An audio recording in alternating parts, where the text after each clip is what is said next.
Hey guys, Khalid from Cricket Fanatics magazine here with another episode of the podcast live. Today we got a very special show for you guys today. We all know that over this last week there's been a lot of things that has been happening on Twitter and in social media. And not only that, we know about the Black Lives Matter movement and how important this is. And this cause, how important it is to the whole world, not only South Africa.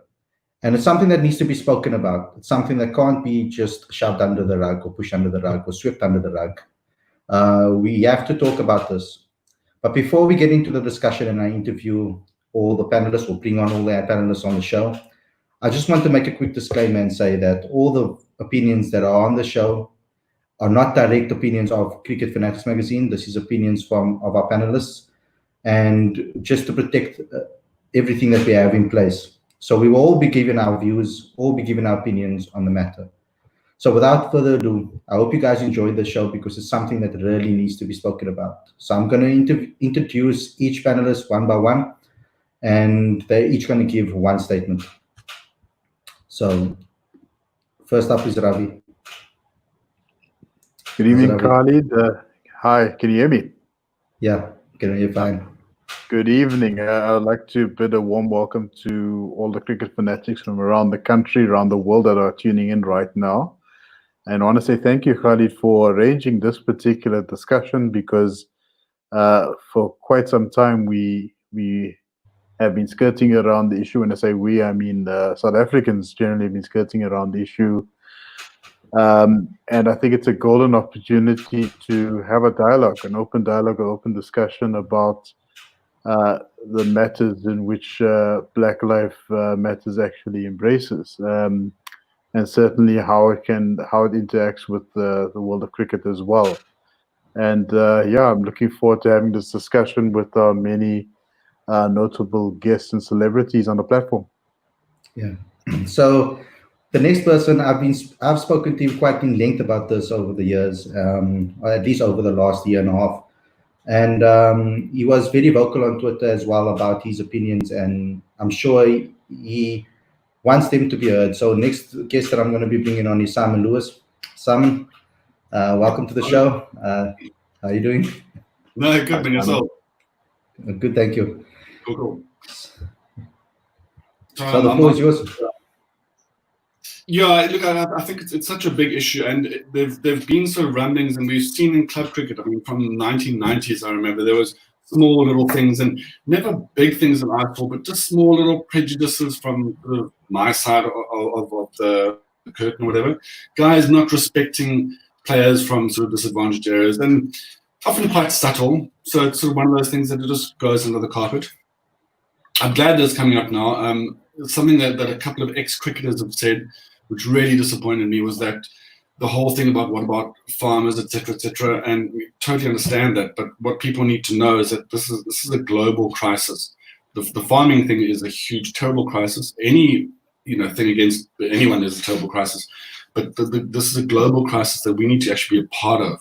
And we need to tap into that and share that and respect that. And I think people who start saying, but what about this? But what about animal rights? But what about all these other things? They're disrespecting people who've suffered for hundreds of years, just disgusting abuses. And I think it's time to just start now. I'd be very anti a witch hunt because then you just get people backwards and forwards defending themselves. But I think it's really time for people to speak out now and say what's been happening so that we can know to definitely stop it.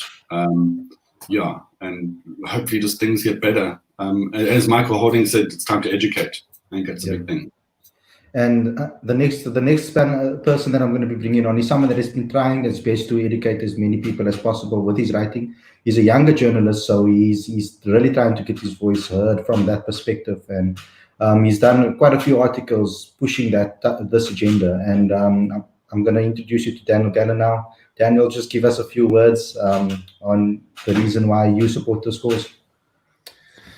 I mean, well, first of all, thanks for hosting this panel and credit to you, Khalid. I really enjoyed your conversation with Lungani and Gidi this past week. I mean, I support this cause because I'm an optimist and I believe in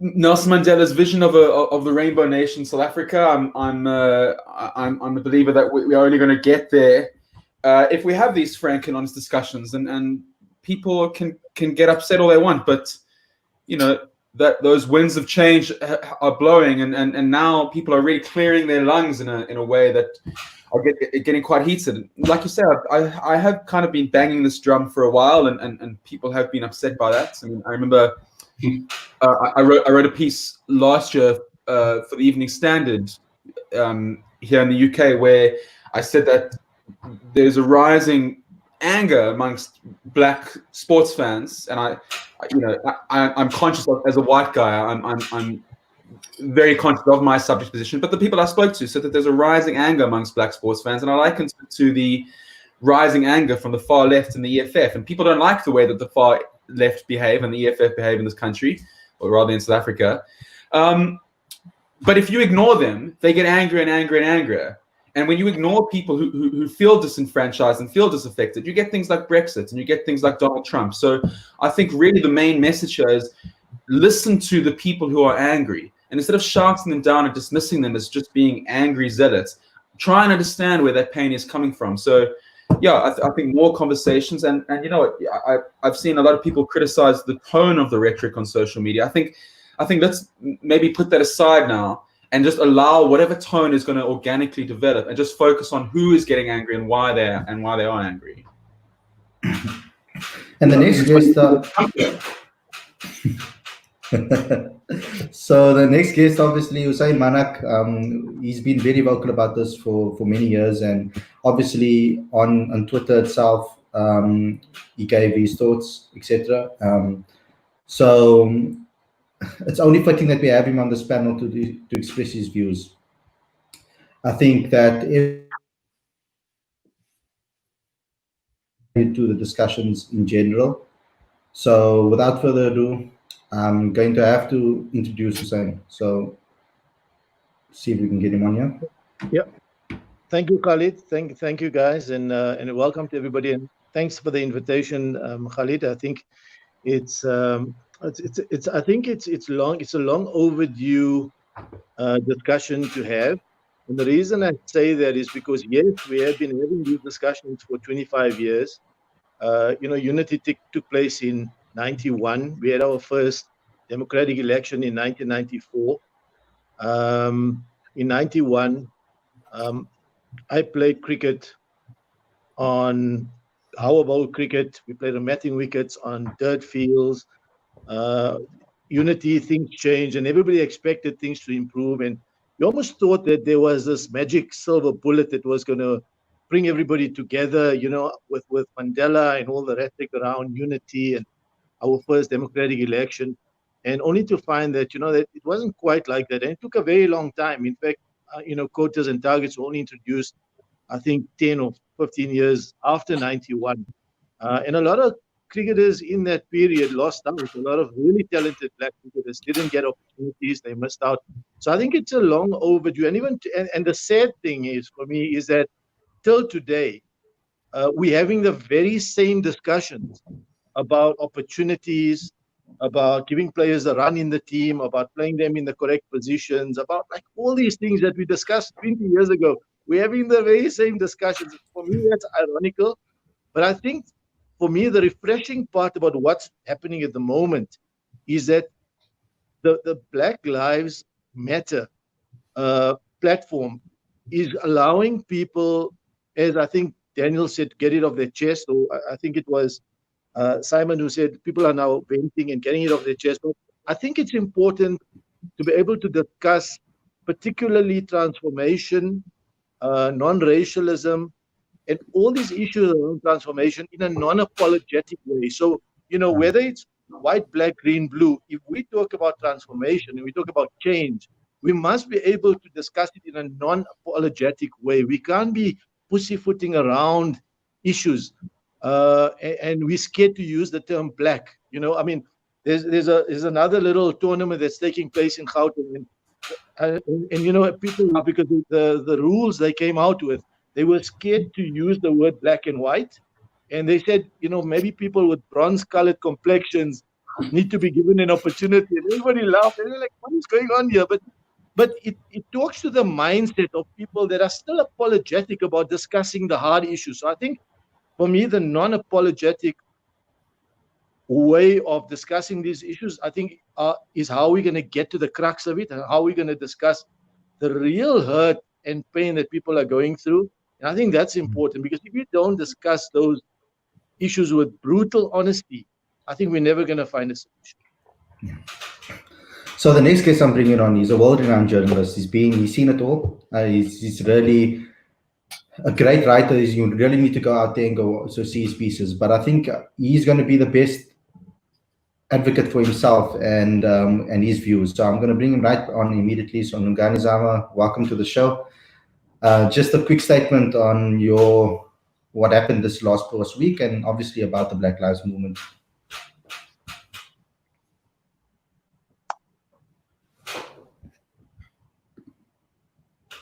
Oh, I think he's muted. Just You're on mute, buddy. You're on mute. Sams, you're on mute. Can you hear me now? Yeah. Sorry, Bugger. It's been a day.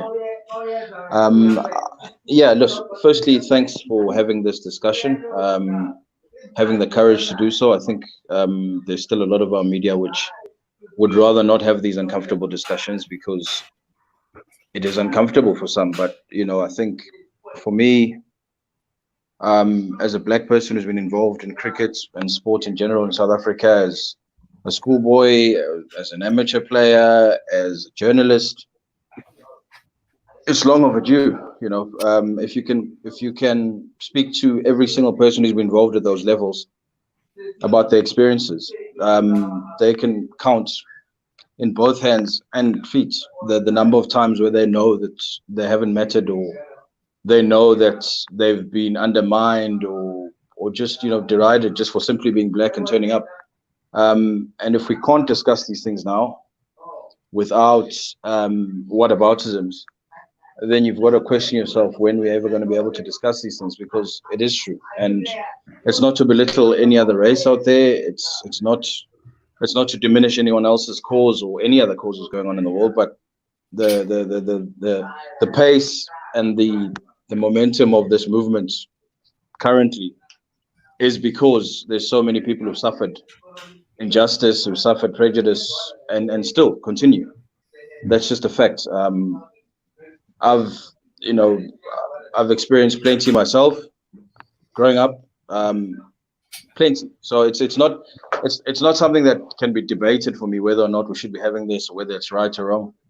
It's been wrong for hundreds of years, and in South Africa we've had very frank examples of how brutally wrong it's been, and the world turned away from us for a while. So, if a South African of any age who's informed enough about this can still turn around and say that this movement is wrong and what people are saying is wrong, it just reinforces your own sort of blinkers, I suppose, to fail to recognize. Because I think the movement is not asking people to sign up and give money and pick up arms. It's a simple recognition of the fact that there have been injustices in place historically. There are still injustices in place, and to treat people as equals.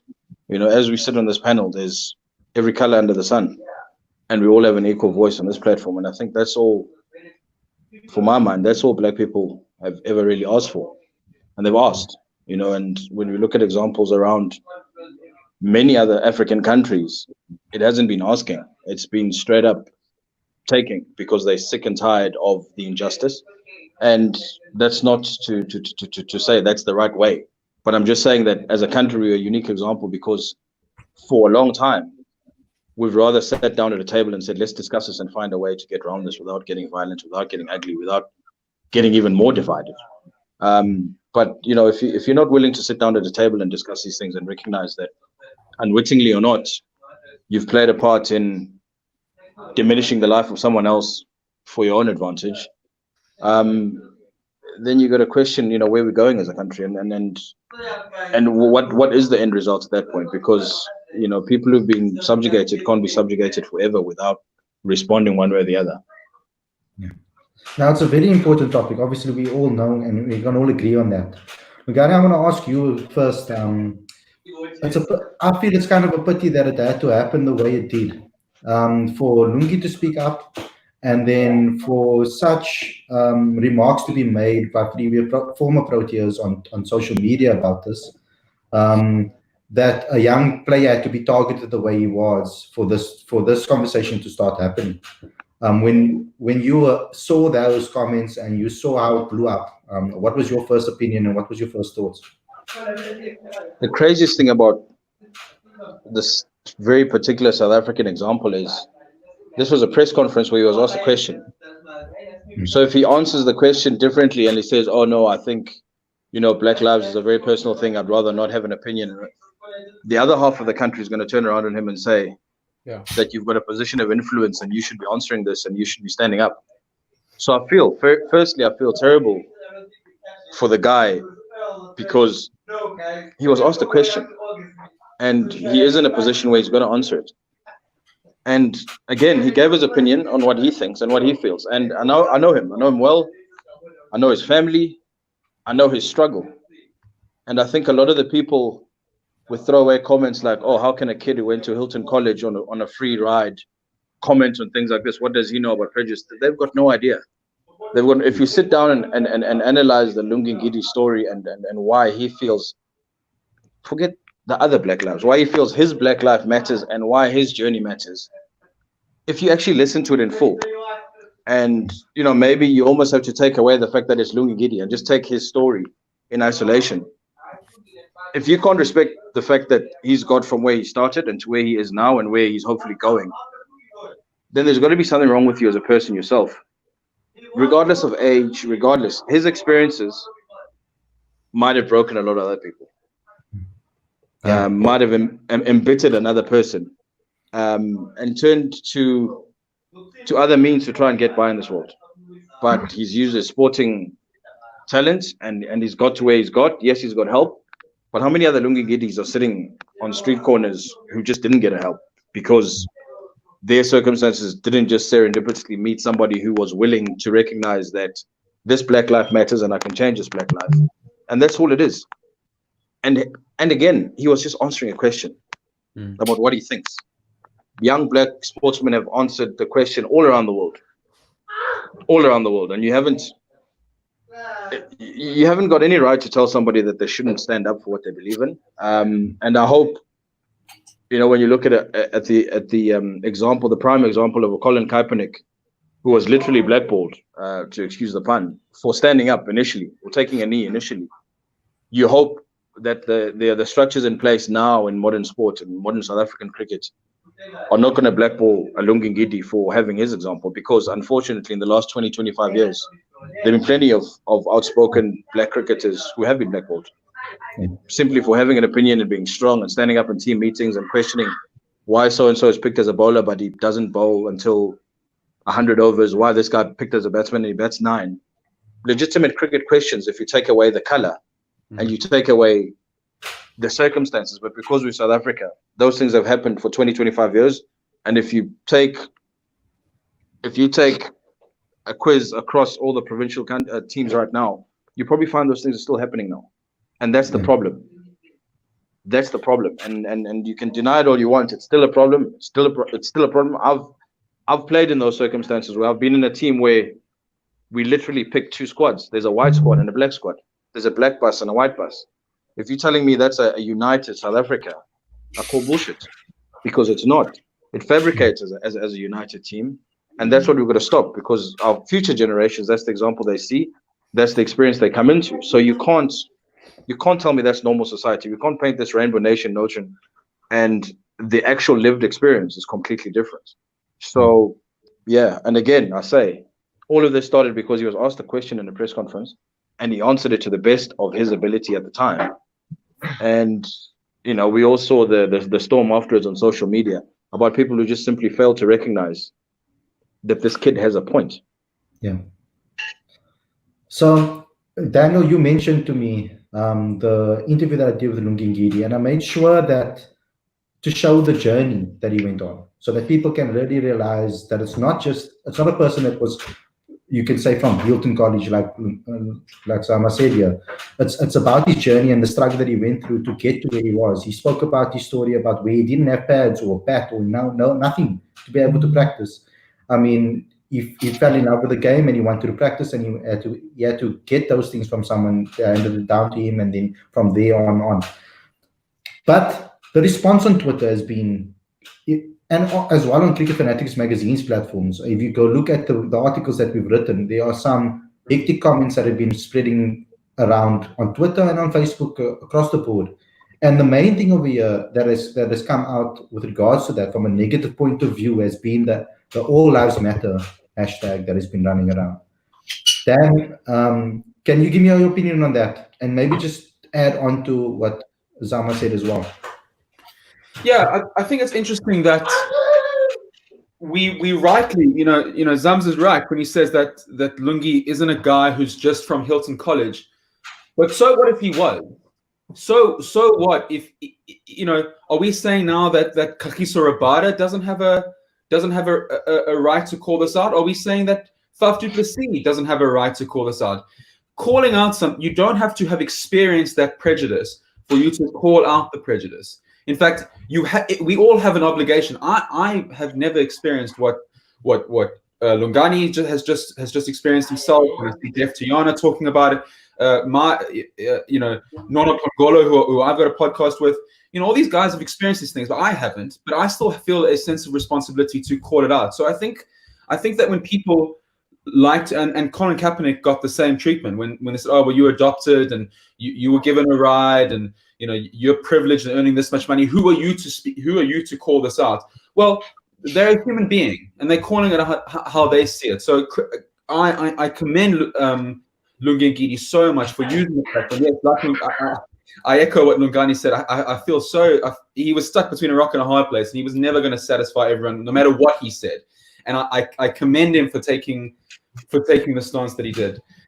With regards to the whataboutism, I mean, that speaks to the insecurity of the individuals who resort to that. I mean, I feel very strongly about climate change.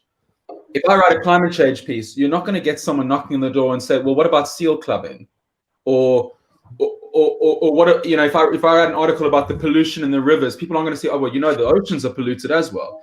It really only seems with race and with privilege. And I think of that line, I forget who said it, but when you are privileged and people call for equality, that feels like they are trying to drag you down on that level. No one is trying to drag anyone with privilege down. No one is asking any white person or any person who lives on a farm or has privilege to give up their land. Well, I mean, some are, but I'm not, and I don't think any sane person really is in this discourse. Have we lost Khalid? Should I just carry on? We lost Khalid, but please go on. Please carry on. Okay. I'm Khalid for a second. We're not being asked to give up anything, and I think that when people resort to the whataboutism of saying, well, all lives matter, I think what they fail to realize is that, and it's been said a million times, but it's worth echoing again. When we say Black Lives Matter, we're not saying matter more than other lives, and we're not saying other lives don't matter as a result. We're just saying that given the history, given the evidence that we look in America and Britain and in South Africa, Black lives have clearly mattered less. So until we address that very important issue and make sure that Black lives matter as much as the other lives, and when I say Black, I also mean brown and Indian and quote unquote colored in South Africa, but essentially non-white. And I don't like that term because it assumes whiteness is a base, but you know what I mean when I say that. We're not saying that those lives don't matter. We're just saying that let's bring everyone up now. When we campaign for gender equality, we're not tarnishing the rights of men. We're just saying that women are clearly being slaughtered in South Africa at a rate that is almost equivalent to a civil war. Maybe let's address that issue first. So, yeah, that whataboutism, it pisses me off, and I hate seeing it from. I won't call them out, but maybe Lungani can speak on this as well, Simon yourself.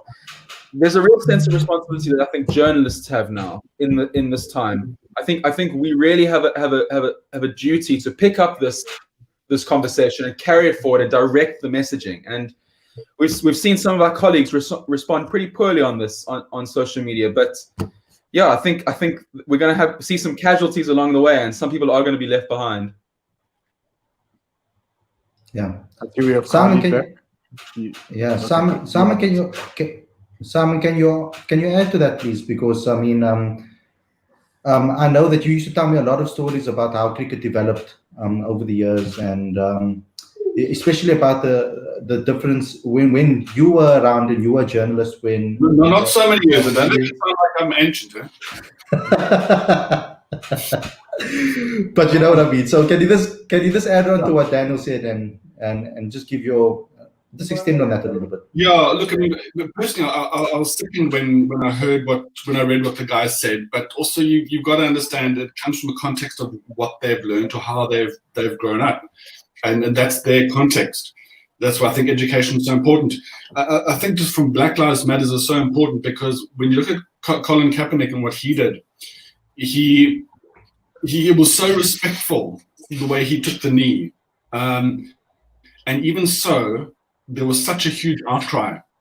And I think that for me just highlights the fact that people just almost don't respect Black lives. So that's why the movement is so important for it to happen. I think Lungi's a champion. He really is world class. And it's almost good that he is the figurehead of this, without being deliberate, he's almost like the figurehead that's come out. So I think that's good. In terms of opportunities, you've also got to say, well, Hansi Cronje had lots of opportunities. John T. Rhodes had lots of opportunities. Jacques Callis came from a very humble family. I knew him when he was sort of 18, 19. Very, very humble family. But he had lots and lots and lots of opportunities. He had all the talent and he did a lot of hard work. But he got given opportunity after opportunity and good practice and all sorts of things to help him become good. And where we need to be, I think, is giving more guys the chance to have that equal opportunity just to see who can come out. If we got Lungi, KG, two world-class players just for a start, how many other guys are out there who just haven't had the chance, who could be shining even brighter? Now, I think that's where it's just so sad that we almost want to limit to. It almost seems like white people almost want to limit it to the white team almost. Whereas we could be having a great team with just so many more players.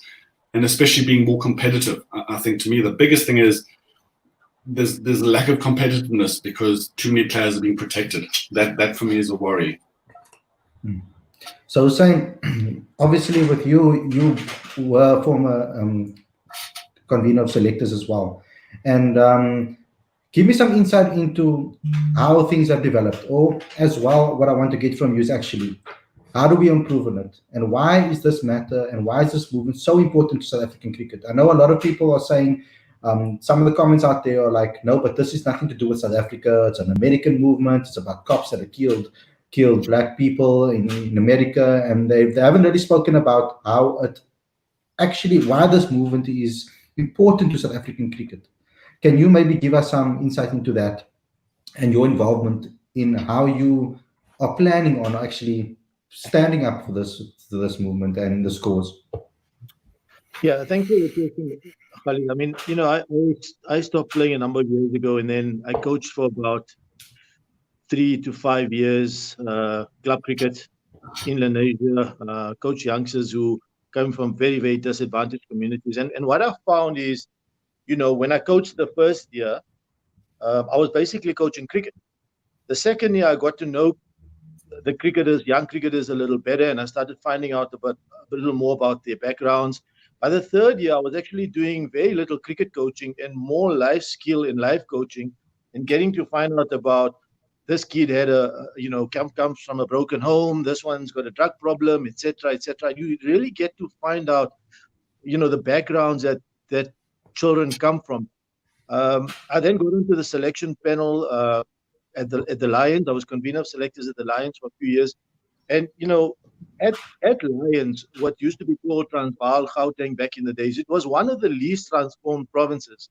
And when we got on there, the one thing I said, guys, if we're not going to tackle this thing head on, we're never going to make change. Now, Gauteng was the worst province when it came to representation at all levels. You can go and check the stats. Statistically, they just almost refused to transform. And when we got on, on the selection panel, I said that the first thing we're going to do is when there's a 50-50 selection, the first thing we're going to do, the 50-50 selection, can we all agree that that goes to the player of color? And that's the only thing we did. And within 1 year, the team, the dynamics and the demographics of the team swung from, you suddenly had 80% players of color. We had 3-4 black Africans in our team. And that year, Jeffrey Toyana became the coach, and suddenly we were in the Champions League final. And we saw amazing success. But a lot of it had to do with dealing with sensitivity of players. The environment in the change room becomes absolutely critical. The conversations that take place with a young black player coming into a foreign environment. Is he seen as one of us, or is he seen as one of them who's threatening us? You know, those are such critical dynamics. When a young player walks into a change room, those things will determine whether he's going to be successful when he steps over the boundary rope or not. And very often, that's the determining factor. I mean, I can talk to you for hours about the challenges we've had sitting on selection panels. Then I got onto the national selection panel. I spent 6 years on the national selection panel. And I mean, Lungani and I have had a number of chats about some of the challenges we've had there over the years, you know, and even their basic things about just giving a player an opportunity where you would find that a white player would play 30, 40, 50 games and continuously fail and still be seen to be good enough. Where a black player will come in, be given 2 opportunities, and suddenly we need to drop this guy. We've given him a chance. He's not good enough. So these are constant challenges that we're having all the time. And, you know, it's not only challenges we have at the national level. These are challenges that happen, as Lungani spoke about, from schoolboy cricket all the way up. And I can tell you at schoolboy cricket, it's probably even more of a challenge because there you don't have the media watching the space and keeping an eye, and you don't have people watching what's going on. So, you know, we do have these challenges. I must say a lot has happened in the 28 years that I've been involved in cricket, you know, since Unity, 25 years. A lot has happened from the time we started. I mean, when I started playing what was Transvaal at that stage, it was an all-white change room. You walked into a completely foreign, there were no targets, no quotas, nothing. You basically were seen as somebody who couldn't play. Now, you're coming into, I think, with the quotas and targets, which are absolutely necessary, a lot more players have been given opportunities, and a lot of them have taken it. But even now, there are still challenges that I think we need to address. So to answer your question, Khalid, where to from here? I think that is a critical question because, you know, at the end of the day, we could sit here and discuss and use all the cliches and use the hashtags and all that for a few months or a few weeks.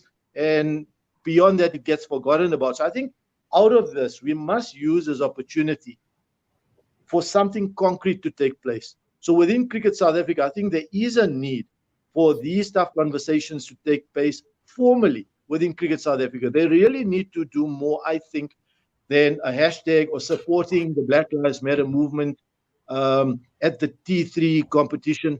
No, I think Cricket South Africa needs to do a lot more. There needs to be an indaba where media and everybody needs to come together, and there need to be resolutions coming out of that about how we can move forward and how we can change and effectively change the lives of black cricketers in South Africa. Yeah.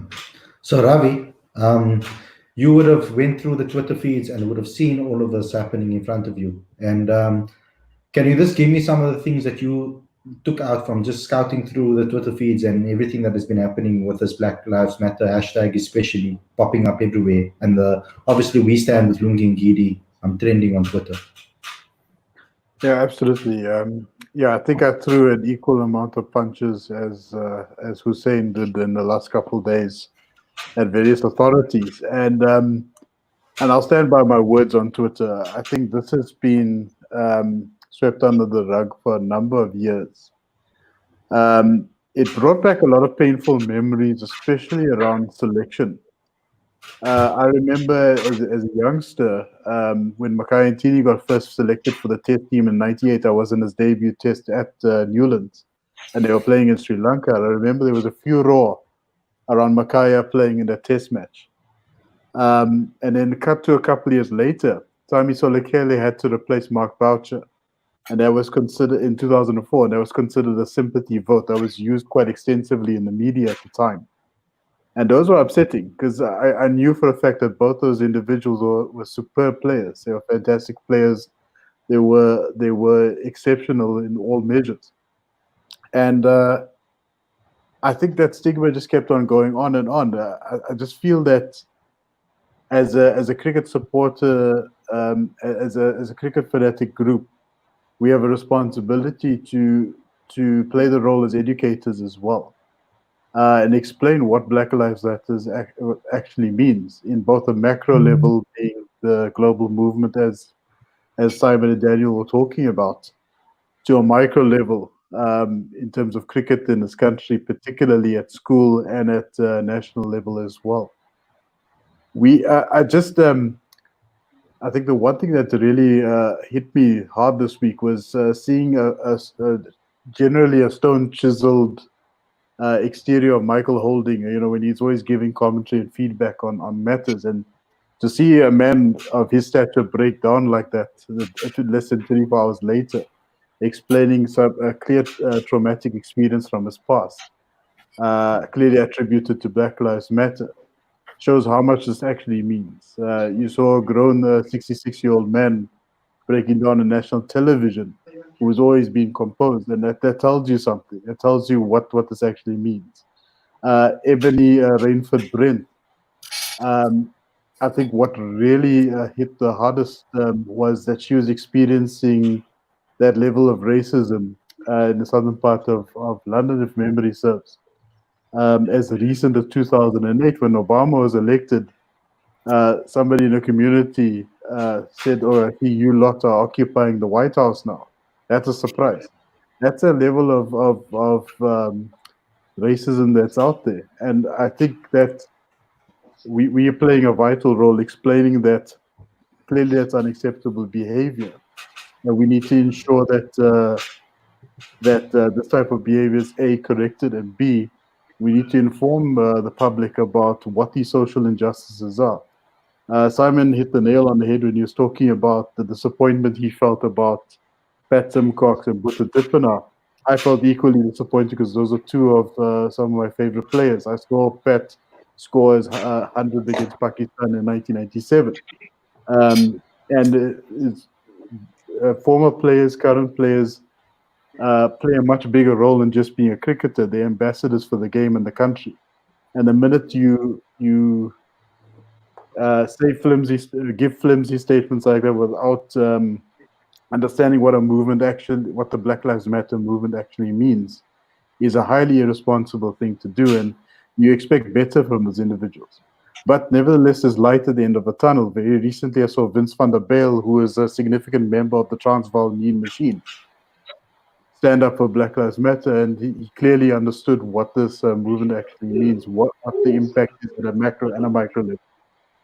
So I think it's our responsibility, again, and I don't mean to repeat myself, is that we need to constantly educate, explain to the Pat Simcoxes, the Butha Dipanas of the world, or the country in this case, what happened to George Floyd isn't just a once-off type of thing. This has been a legacy of police brutality. It's occurred, it's particularly in the United States, of course, but it has parallels in other social injustices, especially where Black people are involved. And I think it's absolutely critical that we explain what those injustices are. I mean, the list goes on. I mean, Khalif Browder, 6 years ago, he took his own life. He was walking in New York City after having a good night jawl and what have you, as a young 17 or 18-year-old would do. And he gets picked up by the police because his identity is sort of aligned with a profile of some sort. And the cop actually arrested him and he got prosecuted. And he spent years in jail, and as a result, he got abused in that system. And a couple of years down the line, he took his own life because he couldn't deal with that trauma, all because of a irresponsible act of a policeman that was on that particular beat. So I think the Black Lives Matter means much more when we talk about those particular incidents, and these are the kind of difficult conversations we need to have. And it needs to be echoed by the leaders at the highest authority, especially in South African cricket. When they align with something as powerful as Black Lives Matter, they need to understand what it actually means first before you jump in to the deep side of the pool. But then you have someone like Ali Bakr having kind of the gall to claim that he and I've read in the past, not just in this recent interview, it's a claim that he's made in the past before, where he was unaware of the real evils of apartheid. I find it virtually impossible that someone working as a doctor in Baragwana, just outside of Soweto, could somehow not know what was going on in the rest of the country. I mean, was he chaperoned from his house to Barra with a blindfold on and kind of, allowed to remain ignorant? And I think when we seek to defend his legacy and that denialism, I think that kind of perpetuates it. And Ravi, I just want to kind of touch on what you were saying about how these guys are ambassadors of the country. And it's something that I grew up believing, that the athletes who play with a South African flag on their shirt are by virtue of the fact that they're wearing that flag on their shirt, that they are ambassadors. But I think when you talk to athletes, a lot of them don't necessarily want to sign up for that. A lot of them don't necessarily want to be ambassadors. They're proud to represent their country. They've reached the pinnacle of their sport, and they earn good money doing so. But I think the role of the ambassador athlete has kind of perhaps been lost in the morass of the modern sports industrial complex of sponsors and media managers and corporate deals, et cetera, but which is why we have to really, really champion the athletes who do step up. And when a guy like name the athletes activists in South Africa. Sia Khaleesi is vocal on social media. We saw Makasolo Mpimpi wear rest in peace Nene on his wristband. Who are the cricketers? Who are the 100%? A lot of them have charities. A lot of them do fantastic work, and I don't mean to knock charity, because when you've got the means to do charity and you do it, power to you. Absolute credit. You're a credit. But I'm talking about athletes, activists. Someone like LeBron James. Lungani has spoken of Colin Kaepernick. The footballer. Someone else. He's designing schools in America. Yeah, he built the school. There's many. Marcus Rashford writing an open letter directly calling out MPs to change what would be an incredibly dangerous and damaging environment. We don't really have those, and we don't have those. I think I'm going to bring it back to from the journalist perspective. I don't think we have those because as journalists, I don't feel, and please if someone disagree with me, but I don't feel like we foster an environment where an athlete feels emboldened to stick his head above the parapet, because whenever an athlete does, like Ngidi has done, he's completely shot down. What's it? The tallest trees catch the most wind. I mean, not many as tall as Lungi physically, but also he is a giant now. No matter what he does for the rest of his career, as far as I'm concerned, he has gone where no cricketer that I know has gone before. And I think these conversations are important, but in everything we write, in conversations around the braai, in engagements like this, we have to encourage our athletes to be those ambassadors that we perhaps naively at times think that they are. I think it's easy to call out current players for not being activists, but unfortunately we live in South Africa, and the reality is the minute that you are and you're not in a position where your place in a team is secure, you will just get sidelined, however quietly or however bluntly it is. But you speak about people in America doing things. Gary Kirsten has gone back to Khayelitsha and he's built an oval. He's insisted that he doesn't want to pluck kids out of the township and take them to Rondebosch and whatever. He wants Rondebosch to start coming and playing in Khayelitsha and letting these kids play in the environment. So there are, however few there are. And you know, John T. Rhodes came out and put his hand up and said, I know that I was lucky, I was privileged to have the opportunities that I got because I should have been dropped. They are few and far between, but that's because there's a fear in South Africa that if you start bringing politics into sport, I mean, there's people who still argue that politics and sport shouldn't mix. Even in a country like South Africa, where our sporting landscape is defined by politics, past and present and probably future. So it's very tricky, and it's understandable why many athletes do not. I mean, you know, LeBron James, even if he broke his leg today, he'd be fine for the next 10 lifetimes. There's certain people that reach a certain level where their influence is so great that whatever they say, they will be heard, and they will still not tarnish whatever they hope to still achieve on the field. In fact, it probably makes them even greater. But in South Africa, you know, we're young. We're still 25 years young, and unfortunately, even just the numbers in play, you know, the people in America are earning dollars, the same amount of dollars that people earn in rands in South Africa, and trying to make a way. So it is a lot trickier, and it is a lot more PC, unfortunately. We're not even a teenager compared to America in terms of that, in terms of our politics and our sports, and how brave people can be, and will receive corporate backing. I mean, we're struggling to get corporate backing for national teams, never mind singular athletes who stand out and call something out. So we're still a long way away. But I think what is true is that this Black Lives thing, we've made it about sport because we're all sports journalists, we're all related to sports. But the reality of it is, it's an everyday thing. I mean, half the panel here lives in Cape Town, where you still have neighborhoods that have property adverts that say NPC, no people of color. You still have WhatsApp groups that call out any stray black man walking on the road and says unidentified Bravo. These are things that are still happening. Wow. So you can still be talking about sports, but the everyday lived experience of a black person, you are a question mark. And that's the matter. If you're white in just about every neighborhood, you never walk in anywhere with any doubt of whether or not you're going to be accepted for what you are in this neighborhood. You don't feel the need to prove yourself. You're proved on face value. And if you don't understand that as an adult South African white person, then you're in denial. You know, you talked about Ali Bacher not knowing the real effects of apartheid.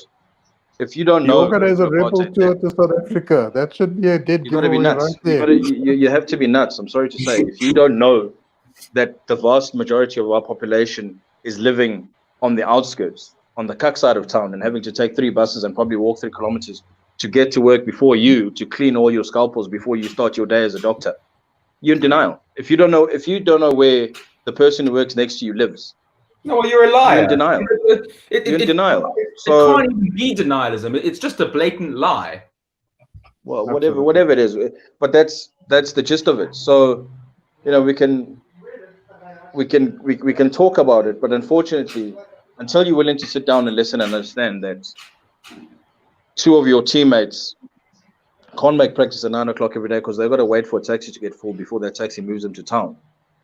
Small things that you just take for granted because you're going to get dropped off and going to get picked up and going to get chauffeured from A to B, no questions. You know, when you still question why a black kid's parents don't stand on the side of a cricket field or a rugby field during school matches and not understand that they don't have the privilege to not work that often, and they have to work every day just to make sure that that kid gets to school. Never mind afford the sports equipment, even to this day. If you cannot understand that still, then I don't know how you can call yourself a South African, because you're in denial with the reality that's all around you. And this is why the Black Lives Matter movement has become as loud as it has, because it's literally, as a black person, I'll say this, it just feels like too many people don't give a shit.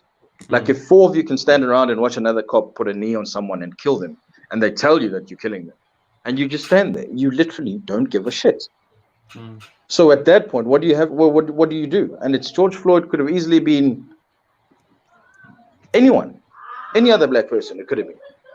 They just black lives feel cheaper, and they felt cheaper for a lot longer. And that's not right. That's not right. I could sit here for another hour and give you personal examples in the last 5 years, in the last year that I've had, where, you know, that this is a pure issue of the fact that you're black, you cannot do this, or your son can't do this, or you can't go there, or you can't access that, purely on skin color, not education, not profession.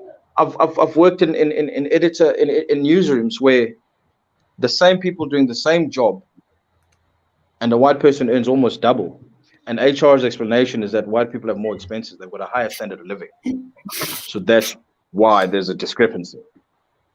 They've got a higher standard of living because they've got to pay for more things, more nicer things. And this person said it. HR person told you that they need to be fired immediately. I couldn't believe it. I couldn't. But if it said to you that you live there, so therefore you don't need to pay as much because that person lives there. If you can still say that and that's justifiable in your mind, I don't know how you can call yourself part of the new South Africa, because you're in denial. You're nuts. You're living on a real personal island where everything around you doesn't matter, as long as your life is okay, and as long as your kids are okay, and as long as all your lights work, the rest of the country doesn't matter. And unfortunately, there's a lot of us who feel that way, and they felt that way a long time. A black bowler doesn't matter. He doesn't need to bowl all his overs because he should be lucky that he's on the field and getting kit. Yeah. I don't know how many black players have heard that. You hear it. You can't bat in the top four because you don't have your own kit. You're going to have to share kit with someone else.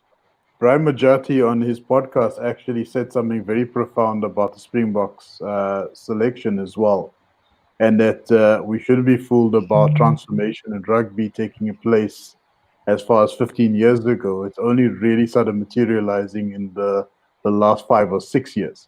If you have to look back at players like Lawrence Parker, to name a few, they've only spent a minimum of about 5 or 6 minutes on the field.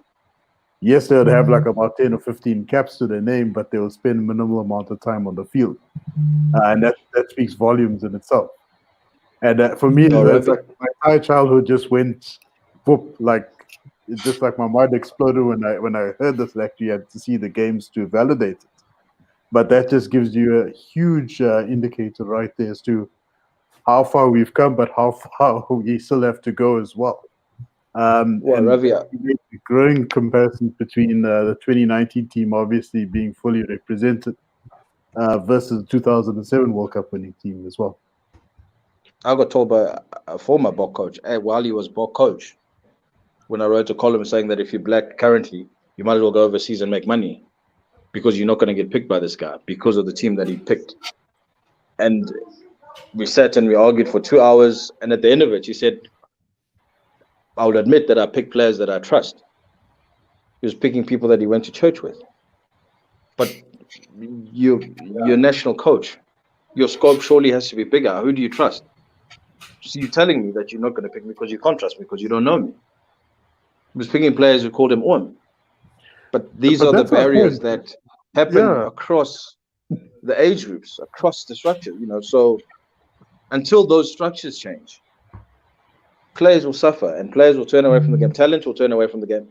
And it's not just black talent, it's talent across the board.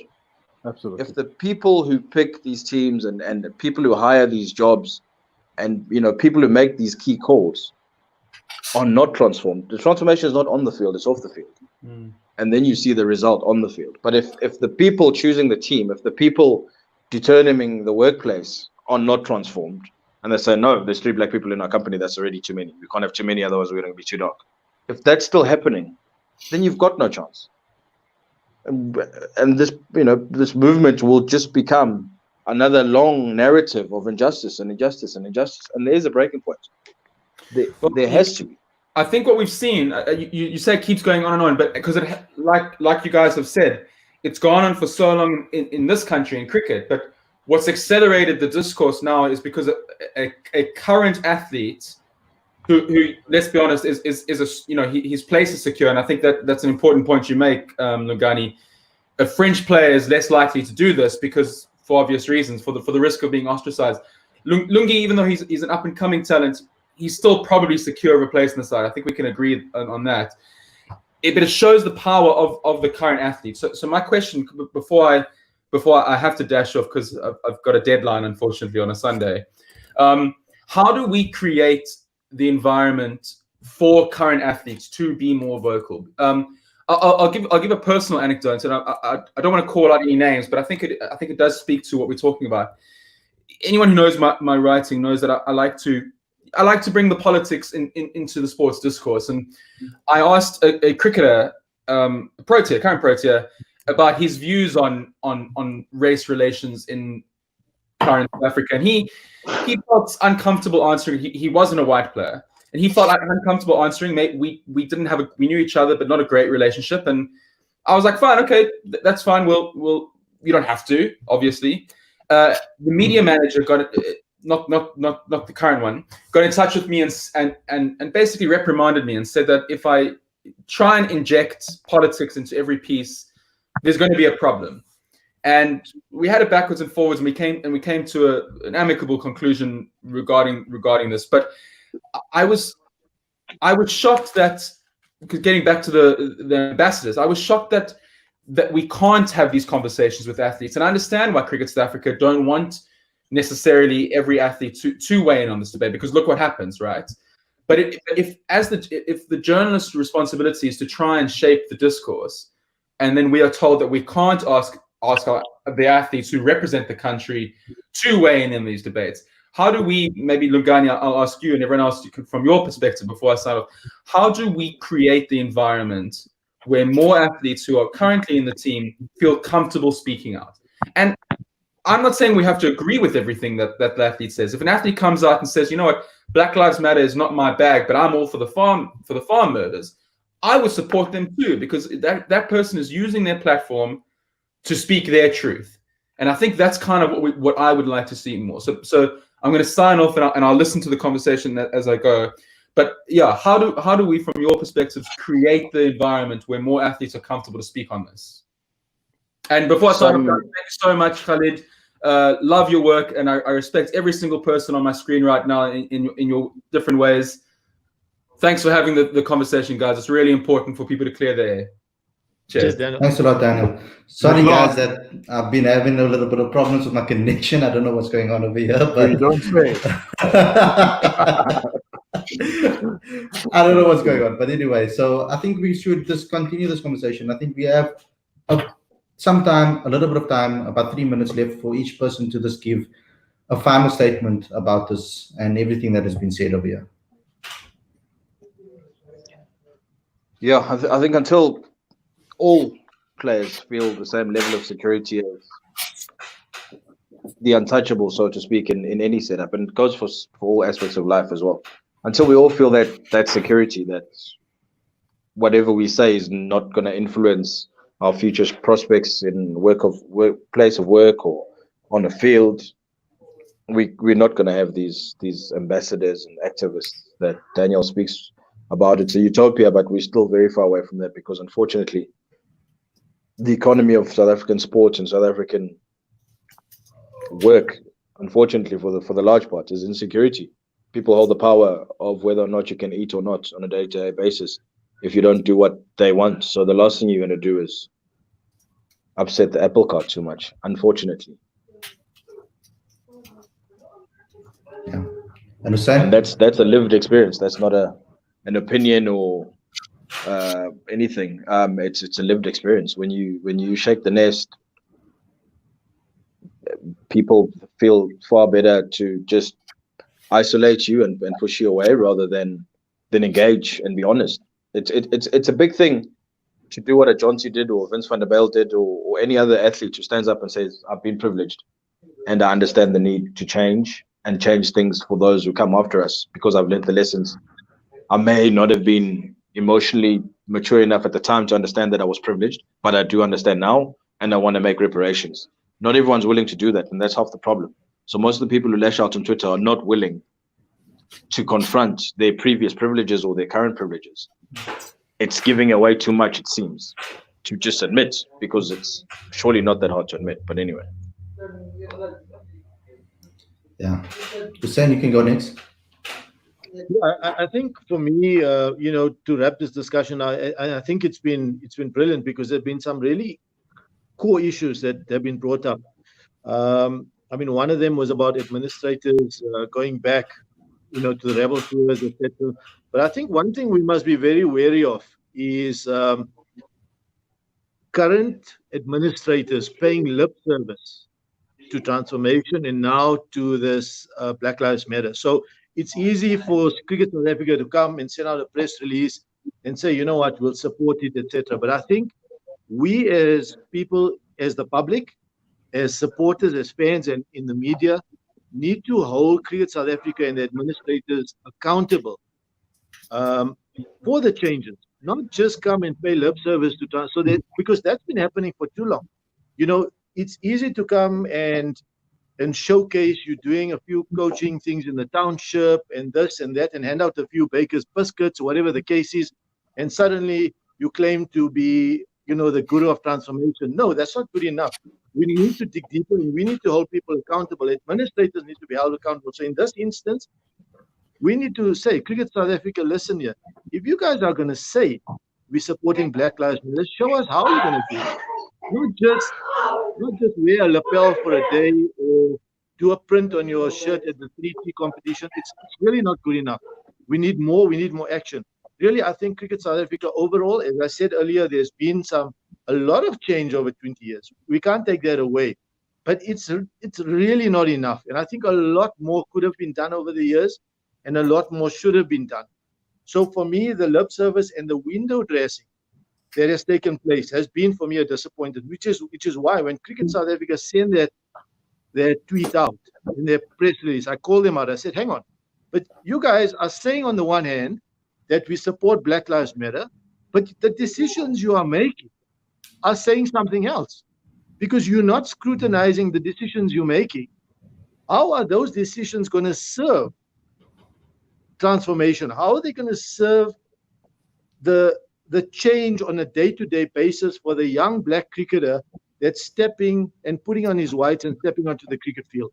I'm sorry, but if the decisions you're making are not going to be assisting and serving that cause, then what you say and what you do are two different things. Then you're not genuine. There's no sincerity in that press release that you're sending out. We need action. So I think we need to hold Cricket South Africa accountable. That's number one. The second thing, I mean, the topic Daniel brings up about role models, I think, and celebrities or national players using the platform is important, you know. And yes, it's not easy for young players. Lungani makes the point very well that it really isn't easy if you haven't established your place in the team to come out and talk about something, because, you know, cricket, such a fickle game, you know, it just takes one or two nicks and then one or two bad decisions, a run out, and suddenly we've had 5 low scores and there's an excuse to drop you. So young cricketers have to be very careful. My advice to young cricketers, to be perfectly honest, is stay out of things, say as little as possible, focus on your game. Get in there, let your bat and ball do the talking. That would be my advice to any young cricketer. Stay out of any other controversial discussion.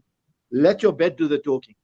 However, when you get to a certain level, I think as a cricketer, and when you are reasonably established in the side, in the change room, and you become a core player, you then have earned the right, I think, to make those type of decisions where you want to support a particular. It doesn't mean you can't support a cause. Doesn't mean a young player can't, you know, speak out against things. I think it requires a certain level of confidence. But, you know, cricket as a batter is so difficult. You really have to be in that young cricketer's shoes when you're playing under pressure for your place in the team, to know what it's like to have to go out there, stick your head out for a particular cause, and then get called out by ex-senior cricketers like we've heard now, who will not be shy to have a go at a young cricketer because of their old mindset. So, but you know, I've been saying for years, and one of my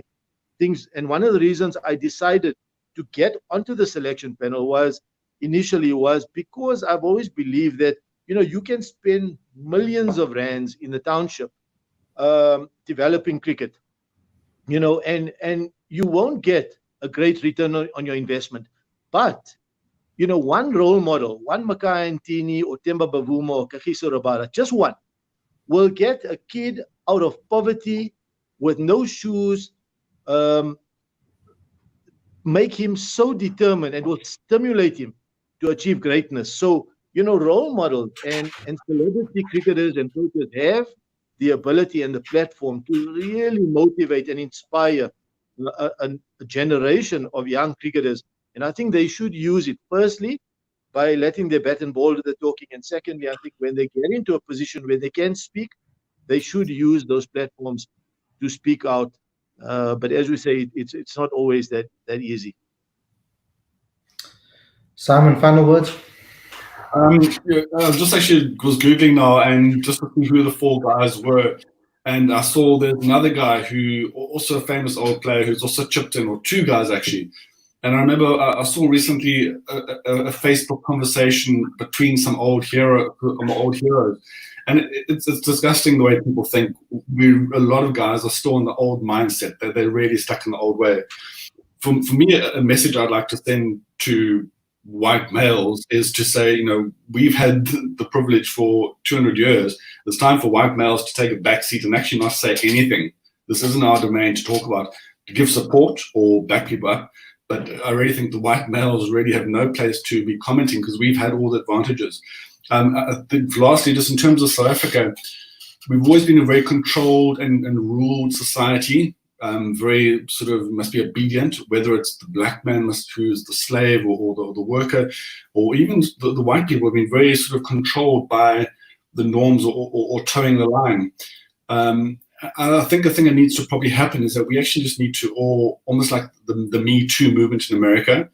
If we just start talking and everyone starts talking, the damn wall will break and it'll become easier for us all to talk and no one will stop talking.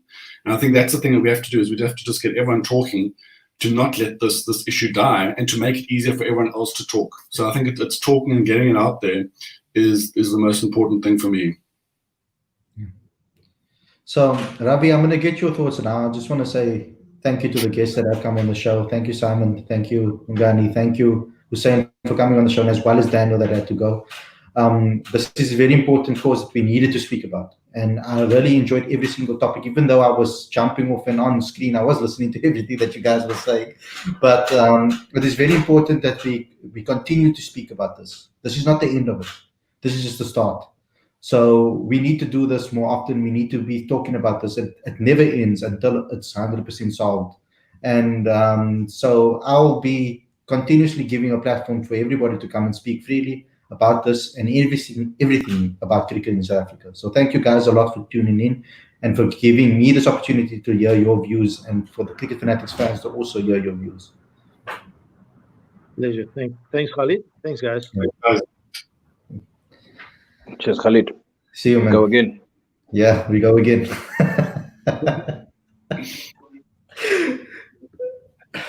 So, Ravi, listening to everything that's been said, you as a cricket fanatic and part of this Cricket Fanatics family, just give me your summary on everything that you heard over here and how this moves you as someone that obviously we know about your history, moving to South Africa at a young age, and being slap bang in the middle of all of this.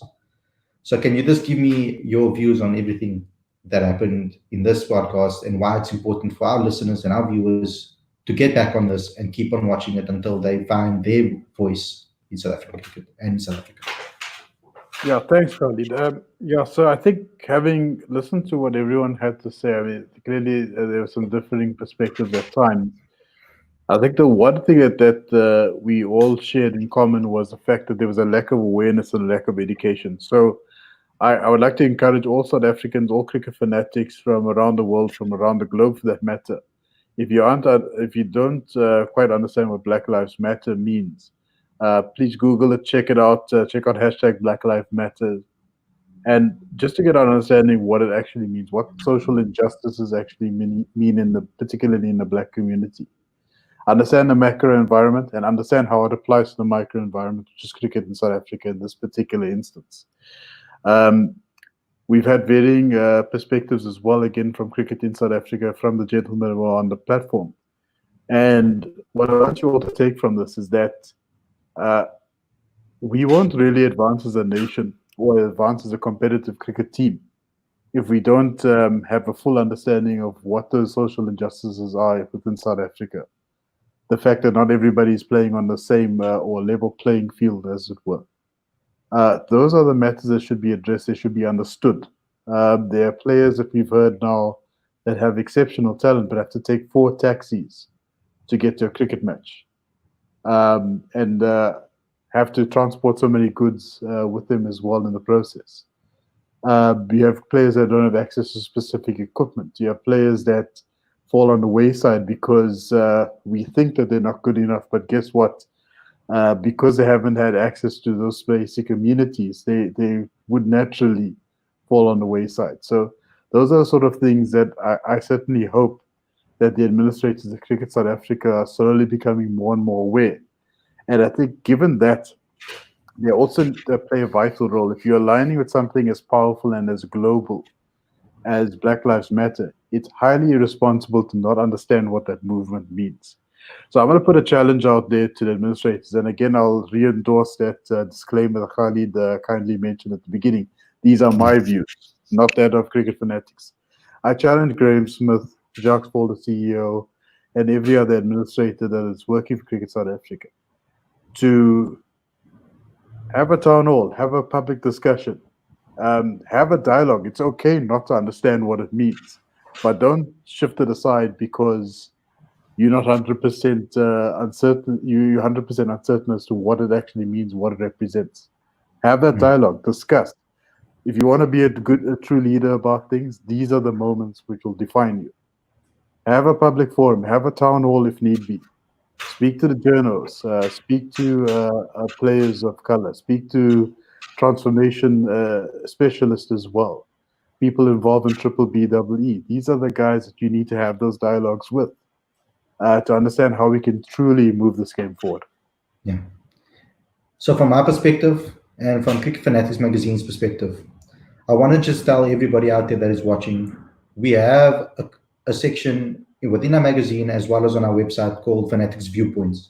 I'm going to open it up to any fan that wants to express their views on this matter, and if they want to tell their stories of their struggle, and we'll try to get those stories out there as far as possible. Our email address is cricketfanaticsmag@gmail.com. You can email us directly, and we will try to get your stories out there so that everybody can hear and continue learning about this particular matter, etc. So thanks again to everybody that has been watching. Thank you again, Ravi. Thanks for all the panelists that have come on the show. I want you guys to please go and rewatch this video and take some pointers from this. Don't forget to like, subscribe, share this video with all your fans and friends and family and everybody out there part of this movement. And I want everybody to stay safe, healthy, and good in the spirit as well. And stay true to what you believe in. Thanks a lot, everybody, and we'll see you again next week.